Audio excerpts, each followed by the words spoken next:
Good evening and welcome to another Open Door show this evening. So it's good to have you here. It's good that we're here as well. So yeah, great to have you along. So welcome to Open Door show from propertyCEO. You know it's propertyCEO because that's written all on the screens behind us. My name is Richie Claps, and you know that because that's on the screen. And I'm here with the other half of propertyCEO, Mr. Ian Child. It says on his screen. Good evening, everybody. Hope you're well this evening. A little wave there. That's quite nice, isn't it? It's nice to have a little wave from Ian, isn't it? Yeah, anyway, look, it's great to have you here. And just in case this is your first time, and maybe for some of you it might be, let me tell you what you've let yourself in for. Well, our aim is to give you around 45 minutes of non-stop positivity, and it's all set around the theme of business and property development. Isn't that right, Mr. Child? Certainly is. Rich and I run a company called propertyCEO, and basically our job is to train people how to become successful small-scale property developers. Lots of really amazing opportunities out there right now, and as we go through 2021, particularly for people looking to get into development for the first time. So we want to help people find out more about those opportunities and see if development might be a good fit. That's right. Global pandemic, recession, I don't know, it's all going on. But in here, this is a positivity, 100% positivity zone. I know it's pretty terrible out there at the moment. I know lots of people are unfortunately losing their lives, but let's have 45 minutes of positivity. We can't be denied that. So that's what we're going to do. Hopefully a bit of fun in here as well. And of course, in these difficult times, it is people that go out and grasp and take the opportunities that are successful. As always, a bit of advice, a bit of predictions, a bit of fun in doing what we're doing. We're happy to take questions. It is a question show. Open Door is all about asking questions. The door is open. You can ask us whatever you want. Of course, if you don't ask us any questions, I mean, frankly, we're just going to sort of babble on for about 45 minutes, and I can tell you that's probably not the most interesting thing to do. And in fact, I can tell you, just to see who's on this evening, that a few people have actually been listening to us babble on all day. We've actually a part of a 3-day training session, and I can see on here this evening, Mike's on. Good evening to you, Mike, and Danny. I can't see, there's a whole list of other people on here, so if I've missed other names, forget. But Mike and Danny have spent all day with us today from 9:30 until about 5, and they've come back on for more. Guys, you guys are brave. Some may say foolish, but I say brave. Who else is on this evening? So Michelle's on now. Good evening, Michelle. Michelle's one of our students. Aldo's on. Samuel's on. Doral's on. Raj is on. Dan's on. Michael's on. Mark's on. Mr. Wonderful. Mr. Wonderful. Well, people tend to come on here and they put their own names in and they think we don't know who it is, but that's actually a guy called Simon. Simon's one of our students. We've got quite a few students on here, and quite a few new people as well. So Paul's on. Good evening, Paul. Roy's on. Good evening, Roy. Adam's on. Hajinder's on. Sarah's on. Will, Emily, Sadie, Helen, Tom, Giovanni, etc., etc., etc. And a few people have put in. Dan says evening. Good evening, Dan, or Danny. And Dan, actually, because we've got Dan and Danny on, this is going to be complicated tonight. Dan says, good evening, gents. There you go, Danny. Look, Danny, all you said was evening. Dan said, good evening, gents. I think that's better, isn't it? And then Michael has said, there's a guy called Michael here. He's put something in the box. It says, buonasera. What's that mean? He's Italian. What does that mean, Ian? Buonasera. It sounds like an Indian dish. I think the way you pronounced it, I think that is good evening, buonasera in Italian. But your Italian skills are the stuff of legend on this show from previous, I think remember from the last season. I love the way you put a little bit of accent on that, mate. That was quite good. Roy says, good evening, A-team. Roy, that's even better. Top marks for you. You'll award yourself a prize for that. Stephen's just signed on. Good evening, Stephen. And Liam and Adair and Adam have just signed on as well. So welcome to the show. Give us a quick wave if you can see and hear us. Give us a quick wave. Put your hands up if you can see and hear us. Oh, look at that. Let's see. Doral, you were the first person to put your hand up. Well done. Well done. So you're all our family of CEOs. Anyone that wants to be a property CEO, this is it. So once you're on this session, you are a little CEO. You're part of a, I don't say little CEO. You're whatever. You're CEO, part of the property CEO family. That's what we like to call you all here. Anyway, we're going to do the news again. Okay, we did it last week. You loved the news. You said you'd like us to do that again. So we're going to run that for a few weeks. So we're going to pick up any obviously news articles. And a few of you last week said it saves you looking around. Okay, yeah, we do all the work. Don't worry about that. And also, if there's anything topical out there in any of the press, which we think that's an interesting article, we pick that up. So let's start with a few news articles, and please, by all means, start throwing some questions in. I can see some coming in already. Start throwing some questions in the chat box, and we will try and get to them Dan, Sadie and Tom, your questions are already in, so you see you're right at the front of the queue. Ian, have you got a couple of news items from this week? I found 3 that were of interest. 2 are quite closely related. First one is about Boohoo. Boohoo acquired Debenhams for, I think it's £55 million. But basically, they just acquired the brand. So they're not taking, Debenhams have got about 118 stores. So they're not taking the stores. Regrettably, that looks like there's going to be, I think, about 12,000 staff at Debenhams that potentially at risk then of redundancy. But I think the thing that's interesting about it is it's a trend. You know, Boohoo has already acquired things like Caramilla and Coast. There's another one, Oasis. But they've acquired them as brands rather than as retail entity with the shops. So basically, it's just the sign of the times. We're seeing a lot of retailers, bricks and mortar retailers, being taken out of the market. The brand value is being extracted from them by companies like Boohoo that are going to be using them on an online basis, and leaving the retail properties behind. The retail estate just sits there. So I guess, what does that mean from a development perspective? Well, again, probably fairly obviously, you're likely to see a glut of retail property coming onto the market, less demand, and then particularly if we couple that with some of the PD rights that look like they're going to come online later this year, could well be some interesting opportunities there to convert retail shops, but into residential, and then create hopefully a better mix in the town centre of residential and retail and restaurants and so on. And talking of restaurants, another one I picked up was a bit of a shocking statistic: 10,000 pubs and restaurants permanently closed in 2020. The sort of small bit of good news was that 4,000 opened as well. So, but hey, that looks set to continue in 2021. I don't think it doesn't mean the end of pubs and restaurants. From my perspective, I can see that, you know, if we're able to get out of a pandemic and a situation, people are going to be wanting to take advantage of going out for meals and drinks and so on. Again, I think the biggest challenge is just that these types of businesses don't have the cash reserves to be able to make it through the extended lockdown situation that we've had over the last 12 months.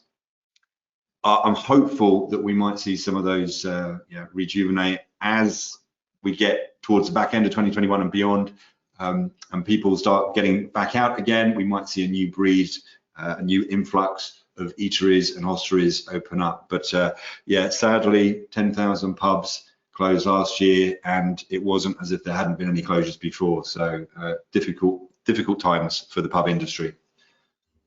What about you, Rich? You got any? Well, it's interesting, that is. I mean, I don't suppose that's a loss for you, because I've never seen you put your hand in your pocket in a pub, that's for sure, Mr. Child. Anyway, that aside, I think that is some great opportunities there. Don't think as well that the retail proposition, no one else wants retail. People do want retail on the high street. It's just a different mixture. And I think all those things that Ian's talked about there, all those properties, that stock come to the market is going to be great. Yeah, I picked out a couple of articles. An interesting one, which I think is we teased you on. I think our team teased you on in the introduction and the letter. London homes to have smaller windows than the rest of the UK. This was in Building Magazine, actually. Just got a photocopy of the article. Now, why is that? Now, is that just because London people need smaller windows, or the rest of us are greedy and we want big windows? Well, no, it's not. It's all to do. It's all to do with energy efficiency. And what they are trying to do across this country in the building regulations at the moment, they're trying to make sure that we don't overheat in our buildings and use excess energy to try and cool them down. So what they're trying to do going forward, there's 2 building regulations. Building regulations is the requirements that you have to follow and tie up with to basically get approval for your building once it's completed.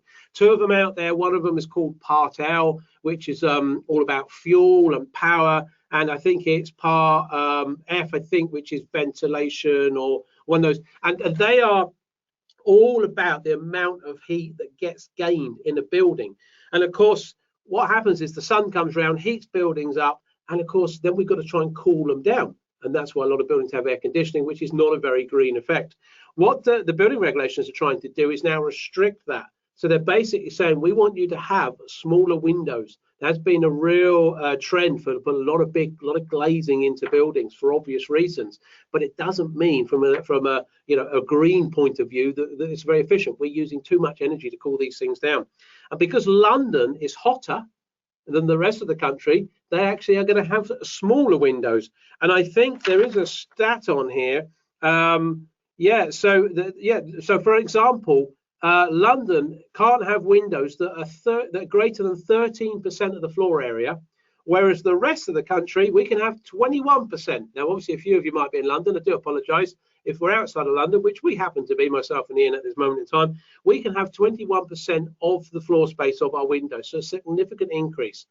Interesting little stat. Now, the reason just to mention that sort of thing, apart from that, some of these things are quite interesting, almost a bit of fun, is there are lots of things that always change in the regulations. Now, for those of you out there that are either on this journey, because there are obviously students of ours on this evening, or those that are thinking of maybe getting into property development, and you're probably thinking, my word, building regulations, 13%, 21, London heating up. How can I remember all this stuff? Well, you don't need to. I told you just a minute ago, you're going to be the CEOs. A CEO doesn't need to know everything in detail. You might read these headlines and then you ask your consultants, what does that mean? So that's a really interesting one about London heating up and windows being smaller in London as we go forward. The second bit of news I had, do you want my second bit, Ian? Go on then. Okay. The second bit was the London housing market. So these are two things on London, feeling the effect of exodus. So, there's been a huge amount of people, 700,000, okay, 700,000. Now, this stat is actually just based around 700,000 foreign-born residents. Why they wanted to pull that stat out, I've no idea. But about 8% of London's population may have left. So they said may have left. Maybe they went and come back. I don't know. May have left the capital since the start of the COVID pandemic. Now, They talk about the London market going up and down. The reason to share that stat with you, quite a few students often ask, and quite a few of you are in London, you talk about, is London a good market to get involved in? Is London a good market to start developing in? Yes, it can be, but London market is probably one of the most fluid. Okay, and you can tell this if you're in this industry. The first sort of real indicator is the funders. So when we develop, we get funding in to develop projects, and the commercial funders are really on the game with this. So I can tell you, you're going to get 1 month. They'll bite your hand off for anything within the M25. They'll love it. And a month later, no, outside the M25, no, we're not interested in going in London. And the London market chops and changes quite quickly. So the reason just to share that is you think about it, it's big population, but it has quite a big movement. London's always had a big movement of people. In that case, 700,000 all disappeared. It's going to change the dynamics of the market. Ian, you had a third item. Do you want to mention that one? I did. I had one here, actually an opinion. This is from good old Building Magazine. And it's an opinion from Anne Bentley. Anne is a bit of somebody that's a bit of a mover and shaker in the world of construction. So she's in the CBI and the Construction Leadership Council, and she's come out with an opinion. She says 2020 wasn't about survival, it was about long-term vision, which I quite liked, because I have to say I think we sort of all get to the end of 2020 and breathe this sigh of relief, thinking thank goodness that's over. Little did we know, but it's kind of the reflection seems to be about let's get it beyond this place and into somewhere better. But actually what she was reflecting on was quite a lot of changes, quite a lot of positive changes that happened in construction last year. In fact, they managed to get to a point where I think in December they'd managed to get to the production levels that they'd had in January. Obviously a massive decline and dip in the middle. They'd also came up with this master plan, this construction playbook for the industry that they feel is going to take them on a journey, not just for the rest of this year, but for many years to come. I think they've also had quite a lot of engagement from government. So government has definitely got behind construction. We can see that in a lot of the language that comes out, particularly the emphasis on getting people working in construction and making sure the housing market and so on is operational.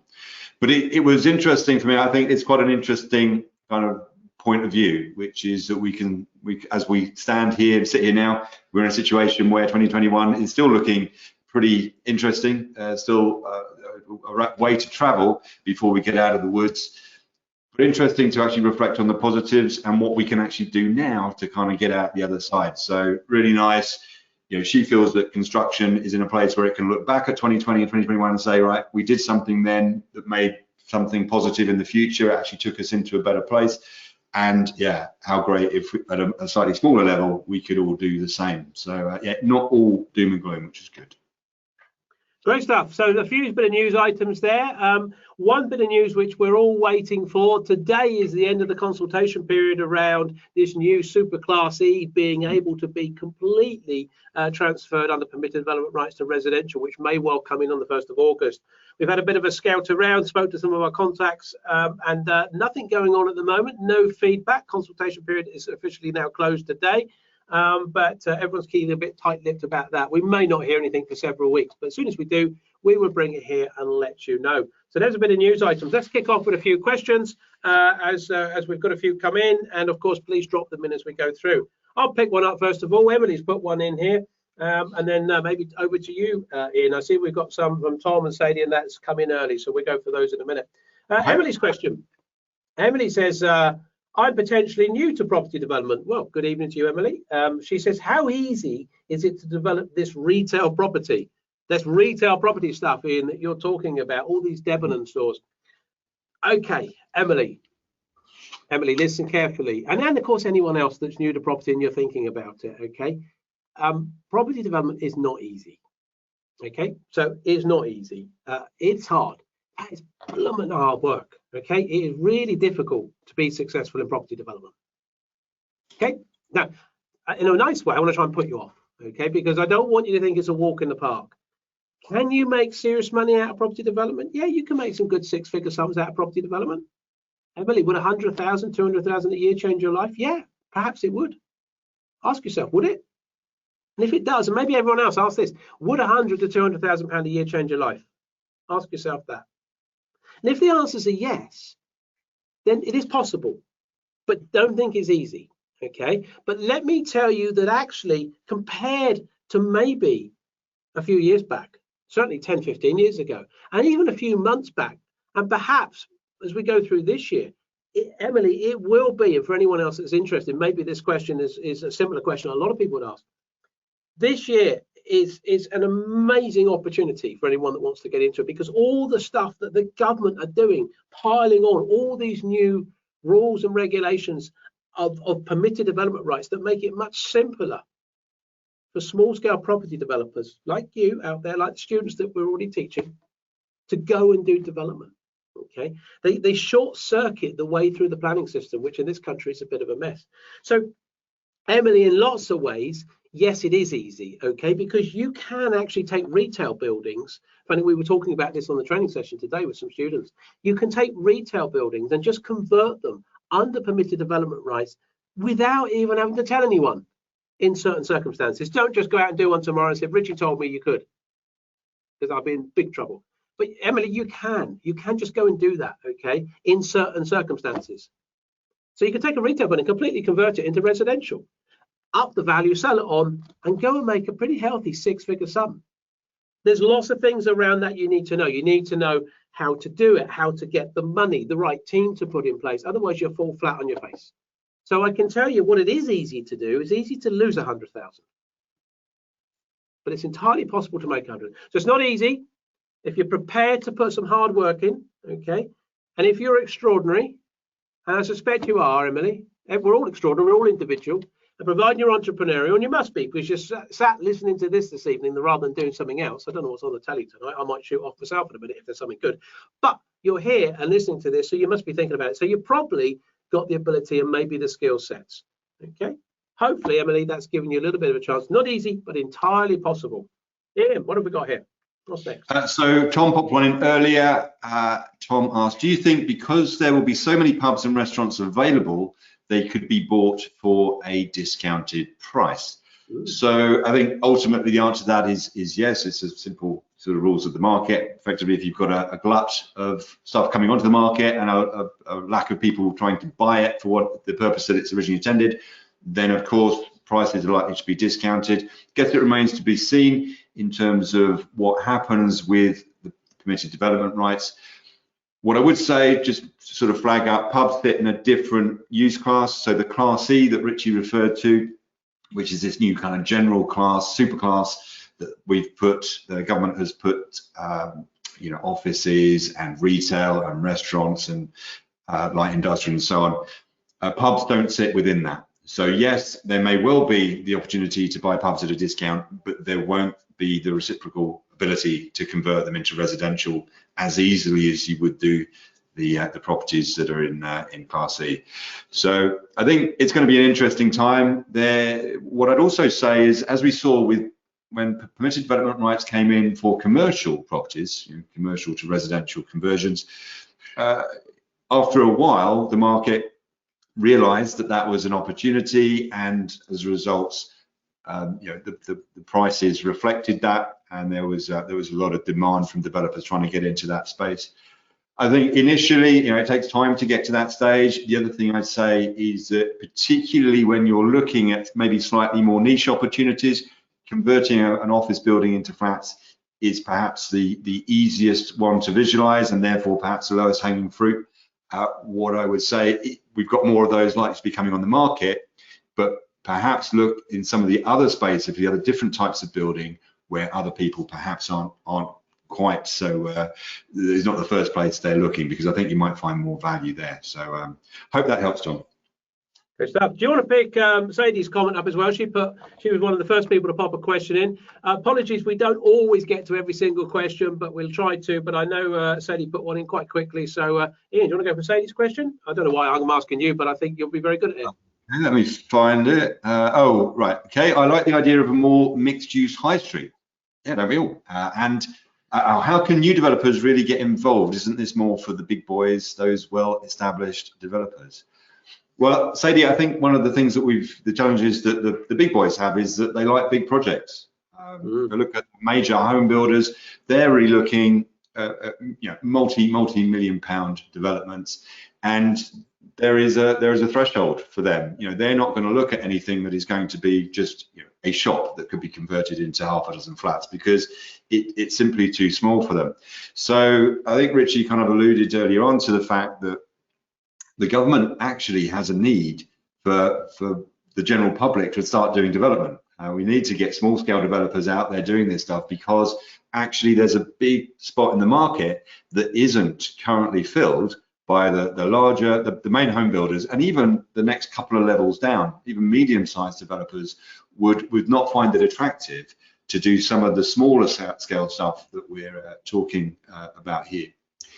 And I think also it's worth noting, you mentioned well-established, and I think that that's probably one of the things that people get a little confused with when they think about development for the first time. They think, well, I mean, if you've not done development before, then you're not well-established, are you? But actually, if we look at the team that does the development, your team, even if you're new to development, your team won't be. You know, you're not going to be hiring architects and planning consultants straight out of college.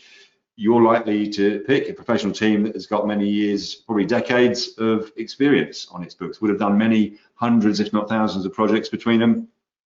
So of course, when you look about being established, then when people look at the world of development, particularly people like commercial lenders and investors, they're not just looking at you, they're looking at the whole picture. So it's you heading up a team of people that have quite a lot of experience. So I think it's worth kind of flagging up the fact that you might end up being quite well established after all when you establish your business.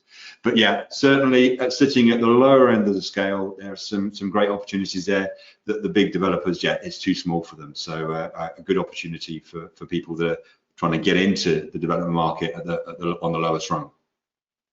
Hope that helps. Yeah. Sadie, hopefully that does help. Okay, Debbie asks, so Debbie, good evening to you. Debbie says, I am concerned. I think that's good. I'd like a bit of concern on this and see if we can address this concern. Debbie says, I am concerned that a recession will come in and last much longer. Then if I develop, I will be stuck with properties. What are your thoughts? Good question, Debbie. I really like that question. I think that's good. A lot of people will be thinking that, and perhaps you're thinking that. Okay. So, well, a recession will come in. And will it last longer? Don't know. No one knows really. I mean, I think there's a whole load of factors that's going on out there in the world of trying to predict how long a recession would last And no one's got the answer to that. One would rather hope that the vaccine program here starts to release lockdown. Lockdown starts to drive the, being released starts to redrive the economy. And we would expect a pretty quick recovery in the economy. I mean, obviously, a lot of businesses, and Ian talked about those 10,000 pubs and restaurants, a lot of businesses just disappearing altogether. But new businesses will come up. I think you talked about 6,000 or something, or 4,000 new businesses coming in. So businesses, there's new businesses being generated, registered, coming alive all the time. So I think in terms of the recession, what else could affect it? Well, we've got these other strains of the virus that could come in, could affect us again. And maybe we'll be in another lockdown for a short period. But the reality is we can't be in a lockdown forever. Okay, we just cannot be, because the company will go bankrupt. Sorry, not the company, the country will go bankrupt. Let me rephrase that. The country will go bankrupt, and we can't have that. And what is happening? I mean, there are some businesses at the moment which are making a fortune.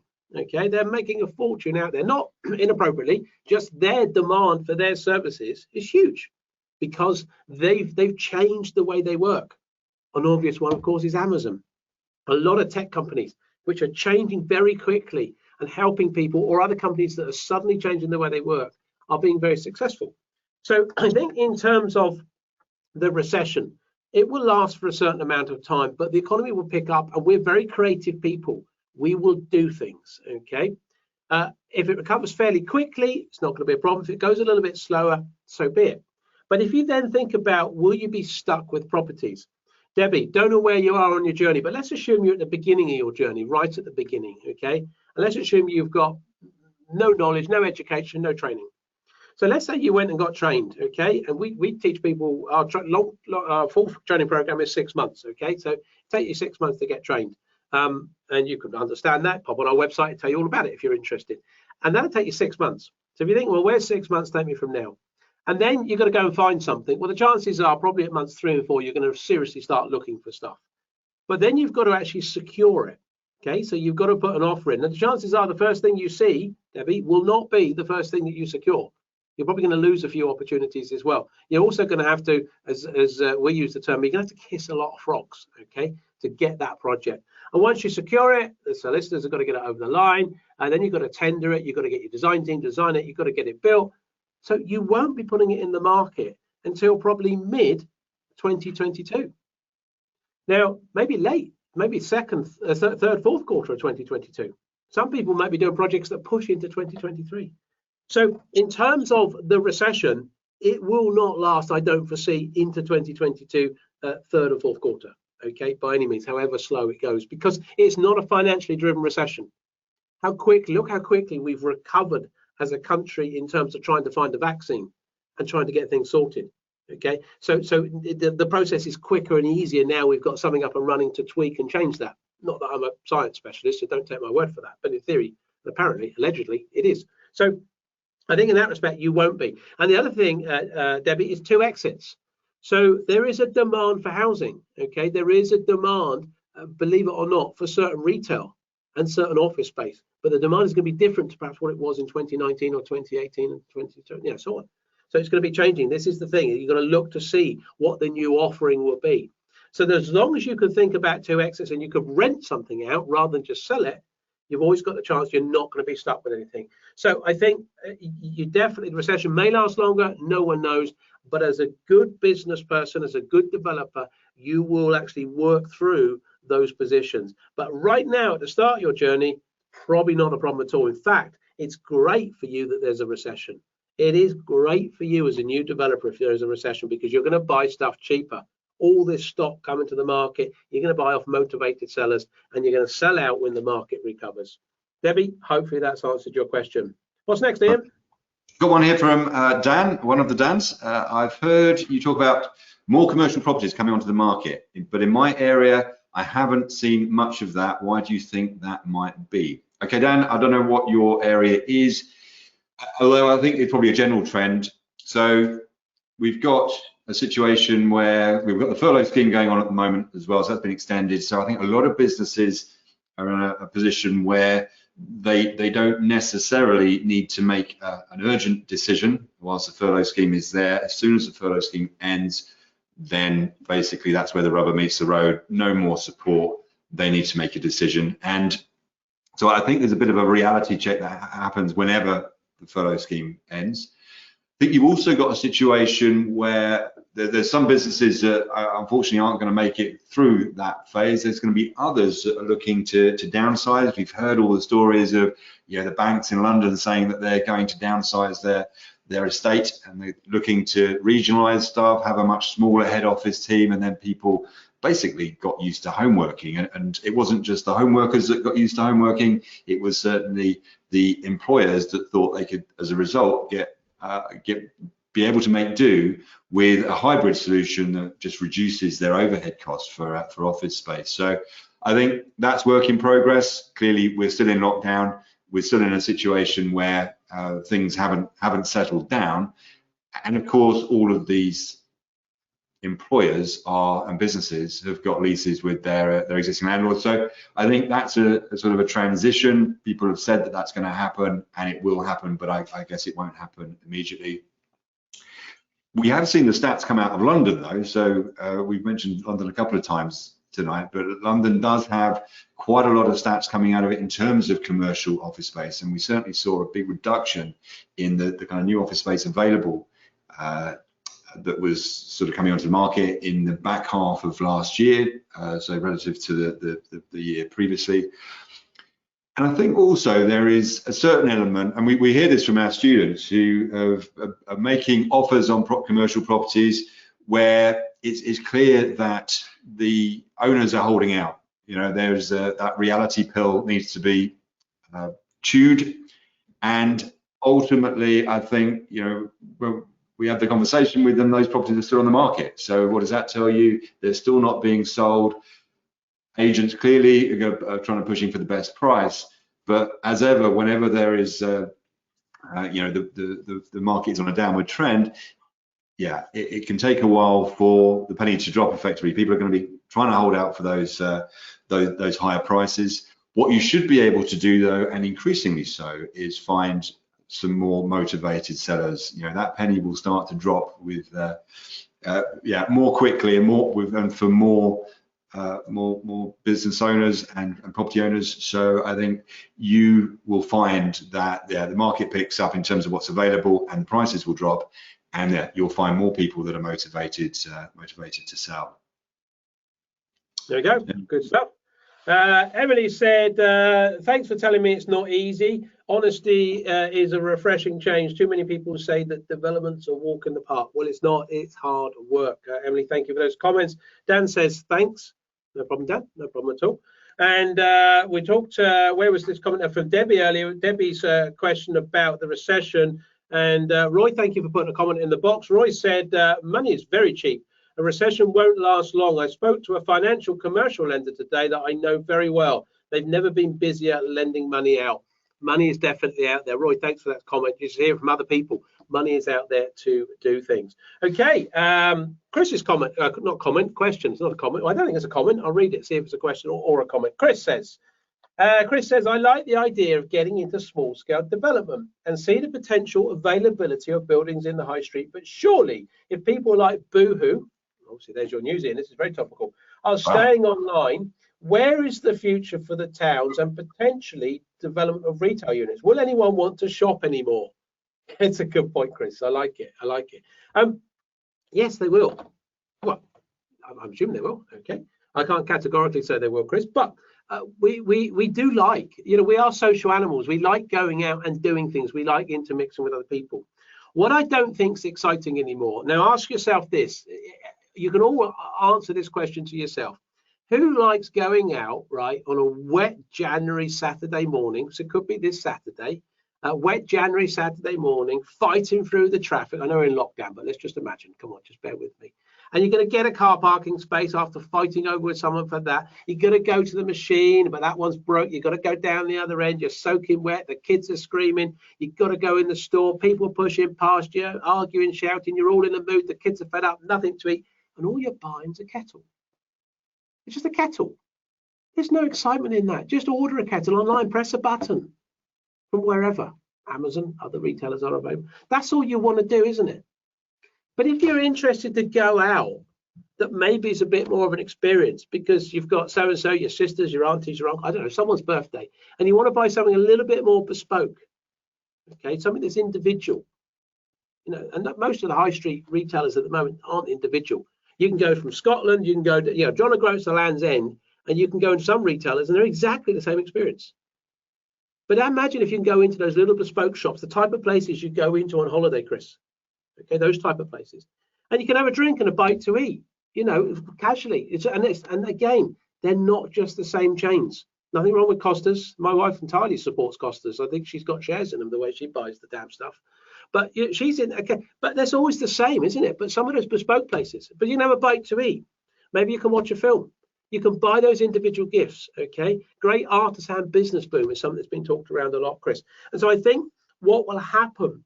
The experience is what it's about. We all like experiences. People with lots of money like experiences. That's what people crave for, experiences in life. We're only here once, so let's enjoy it. And so I think if the shopping, the trip can become an experience to buy that special gift that is individual, that you pick out and you spend the day out doing stuff, that's potentially the new high street. Okay, so people will want to shop. People like to buy things. People like to give gifts. So I think, Chris, it will, but it's a very different. It's about reimagining the high street. There's a lot of talk. We're talking about this a lot at the moment. We've done a few articles for some press stuff, which we've been asked to. Some of the press have come to us and said, "What's your opinion on the high street? What's actually happening in the high street? What do you think is going to be the high street reimagined?" And we've given some commentary on that. Will come out in due course in some of the press. So, you know, this is what it is. It's a new era. So people will shop, but not for the kettle in the way I've described. Hopefully, Chris, that gives you a bit of feedback, gives you a bit of idea. Okay. Fantastic. And a rare insight into your kettle purchasing antics. Roy's mention of money being cheap actually prompted me to dig out the fourth news item that didn't make the cut. So if you'll excuse me, I'll read this one out because I thought it was quite interesting. It was about low deposit mortgages. And this was from the good old Beeb, and they report that there's been a fourfold increase in 10% low deposit mortgages compared with last summer. So basically, a year ago, last summer, sorry. So where are we? If you can remember last summer, it seems like a year ago. But there was 44 low deposit mortgages on the market then, 10% deposit down. Now there's 197. So quite interesting. Obviously interesting for first-time buyers.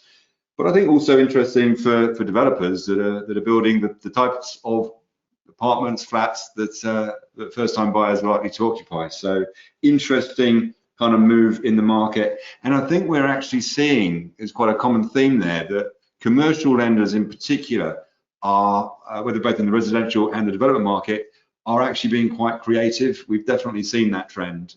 Talking to some of the brokers, there's a whole range of new products that have come onto the market. They're trying to fix and to address some specific needs of developers, which I think is hugely positive. At the end of the day, if there's a whole raft of money out there that's available to lend and not a great deal of great returns to get from it, so perhaps it's not surprising that a lot of financial institutions are trying to create new products that are going to appeal to developers, and here obviously they're creating products that will hopefully appeal to first-time buyers and make it much easier to get on the housing ladder. So I thought I'd throw that fourth one in rather cheekily, seeing as Roy absolutely insisted that I did. So there's Ian going off piste. I don't know who he thinks he is. Okay, let's pick up another couple of questions. Jacob says, evening, he says, what does he say? He says, this is my first time on the show. Oh, welcome, Jacob. Welcome. Glad you're here. Someone introduced me, he says. I love it. Oh, brilliant. I'm definitely glad I read this one out and maybe pay attention. He says, I love it. So different to other webinars. I'm glad he said I love it, because that could have been good or bad. Do you guys teach? If so, how do I find out more? Okay, I thought it was going to be a question. Jacob, yes, we do. That's what we said at the outset. Hang on to the end. I'll give you an introduction to a little link if you want, Jacob. Okay, let me pick up Lucas's question. Sorry, Jacob, I don't want to go over that quickly because you said some really nice things about us there, but I'm not going to sit here and tell you about how we teach and this, that, and the other, but I'll tell you something you can do. Lucas says, do you think it's a good idea to approach building owners direct? Where I see a building empty, surely I might get a better price. Depends what you mean there, Lucas. Yeah, definitely you can buy stuff off market and you can approach owners direct. Yes, 100%. And you will potentially get a good price. So nothing wrong with that at all. You got to actually frame it in the right way. You've got to present yourself to the builder in the right, to the owner, the building owner in the right way. Okay. This might be a bolt out the blue. Have you got any credibility? How do they know that you're going to pull this off, or you're a bit of a chance?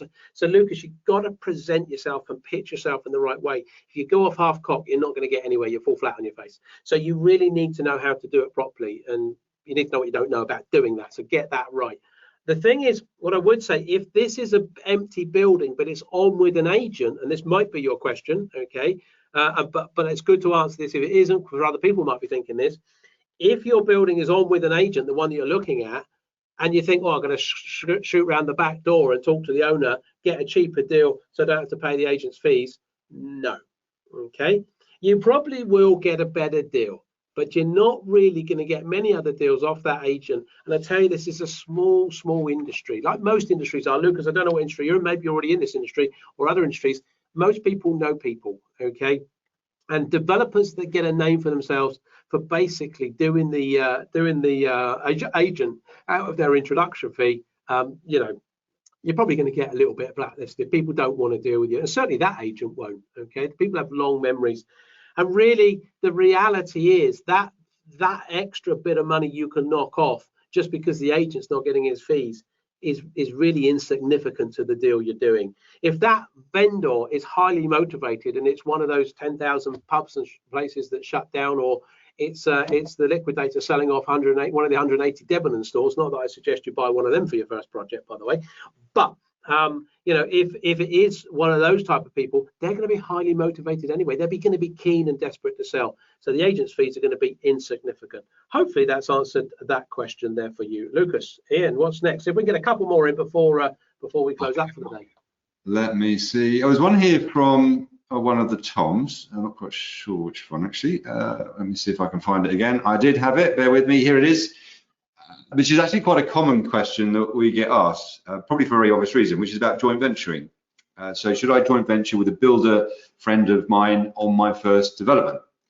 And the advice, rather than the instruction that I would give it is no. And we quite often talk about joint ventures being a bit of a no-go area.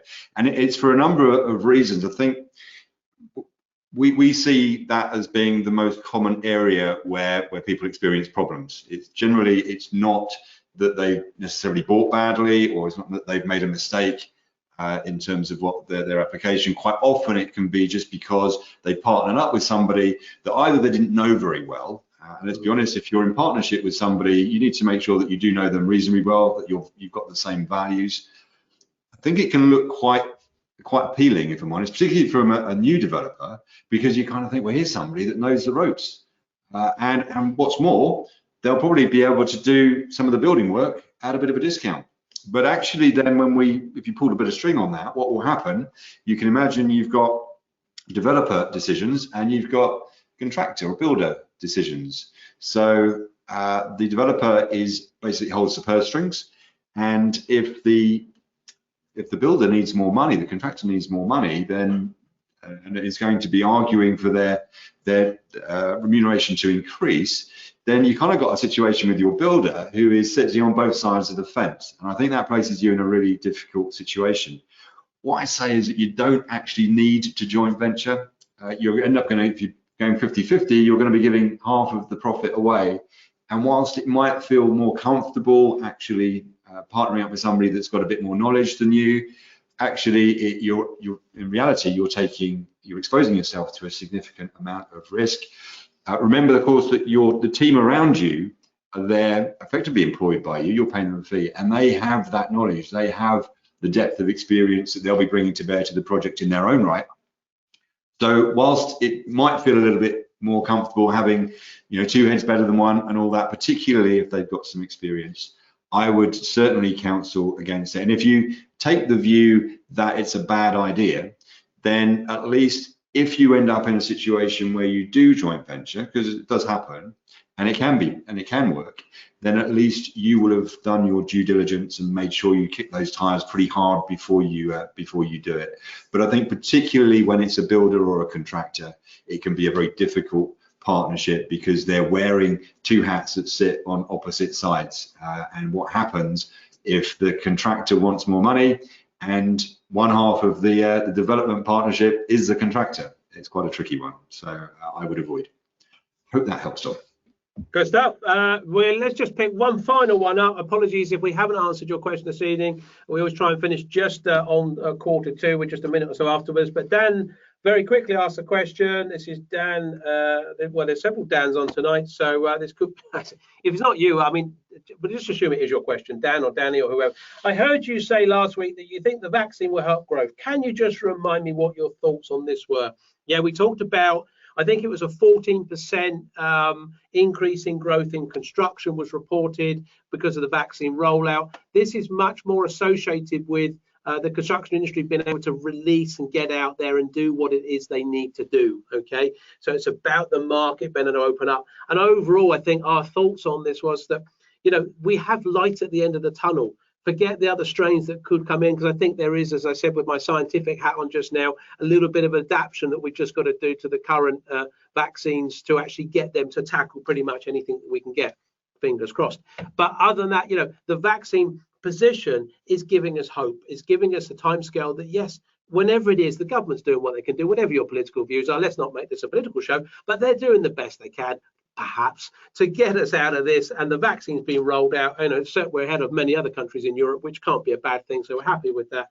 And once that's happened, we're in a great position. So that's the sort of talk we were chatting around on vaccines there, Dan. So hopefully that's all good. That's pretty much it for the end of the show. Please do, as we're just wrapping up here, pop in the chat box if you've enjoyed the show. We always like to see comments in the chat box. If there's no comments in there, I'll tell you what, we're not coming back next week, that's for sure. Now, I did mention on here who answered. I think it was, sorry, his questions popped up. I think it was Jacob earlier. I think, yeah, Jacob asked, and for anyone that wants to, we are running some sort of dip your toe in the water free sessions. We call them sort of six-figure roadmap sessions. If you're interested to know whether property development is something you want to do or not do, we've got some free sessions that we're running in January. If you were interested, grab a pencil or a pen, either, doesn't matter. propertyceo.co.uk/roadmap.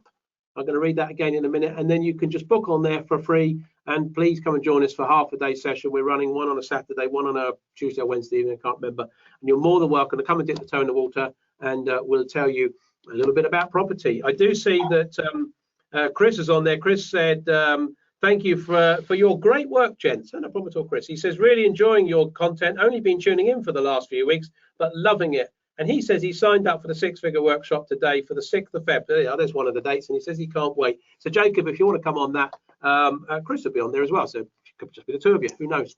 So, and actually, properties. Just to say, just for the benefit of the listeners, those workshops are actually in February and not January, as advertised by my colleague. So you might be doing those January ones on your own. Did I say January? Might have done. Excitement, isn't it? Or maybe it's age. I don't know what it is. It's one of the two. So anyway, propertyceo.co.uk/roadmap. I believe I've got that correct, but I'll be corrected if I haven't. Next Thursday, same time, same place, 4th of February. I believe it's February, 7 o'clock. And we have an architect on. We've got Mike Sandu, bit of a friend of the show. So Mike's coming on from SC Architecture. Any questions you've got on architecture, please bring them to the show. We do a bit of a news items at the top of the show, and then we'll bring Mike in. And of course, if there's any other guests that you'd like, pop them in the chat box. Let us know what guests you'd like, and we're more than happy to bring that on. So anyway, yeah, thank you very much. That's the end of the show. Can see a few nice comments in there. Raj says, thank you for your time. Brilliant as usual. Keeping it consistent like good property people. Thanks, guys. Enjoy your evening, says Mike. Dan says, great content as always. Grazie e buona notte something. I don't know whatever that is. That's Italian that Michael's put in. I can't read that out. Gabriella says, great show. Thoroughly enjoyed it this evening. Jacob says, really like the answers. Terrific. Liam says, enjoyed the show. Look forward to seeing you next week. And Yoko says, thank you, Richie and Ian. See you soon. I think that's a smiley face. Yoko, see you soon. Good night, everyone. Have a good evening. Bye-bye.